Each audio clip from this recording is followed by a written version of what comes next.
și bun venit la vlog. Astăzi vă voi arăta desenul meu de când eram mai micuță, 2 la număr. Dacă mai vreți să fac, dați voi un like, un share și un subscribe.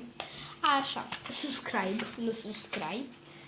Așa, pentru început începem cu asta. Deci, forță pe baloane. Deci, observați că știu să desenez baloane. Am umplut totul cu grijă, cu mare grijă. Și picioarele de la zilul de nebuni. Îți spun eu. De ce? Ăsta calcă pe asta, pe liniuța asta, și ăsta calcă pe linia asta roz. Și are piciorul ăsta. Așa e zburat desenul. Deci observați că ăsta este egal cu ăsta. Observați. Are o coadă de 2 cozi, așa. Totul cu grijă și un păr extravagant. E Pinkie Pie din My Little Pony. Vedeți? Observați? Observați? Observați? Observați?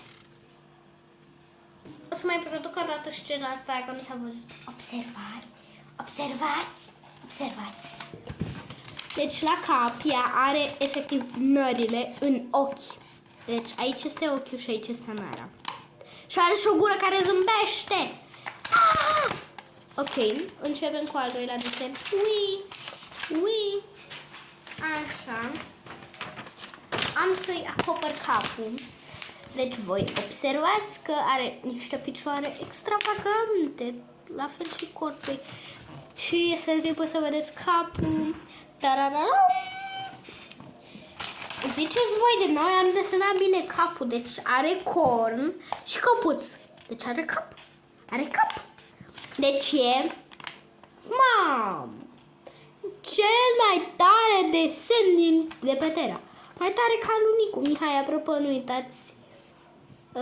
Nu vreau să-i fac sponsorizare, dar dați și lui like.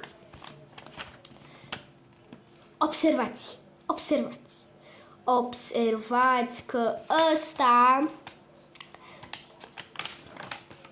este un cap. Credeți că ăsta e un cap? Ei bine, ciudat rău. Și aici avem un corp de unicorn care iese din coloană. Și aici am capul. E mai frumos ca primul, da. N-am ce să zic. Am desenat perfect.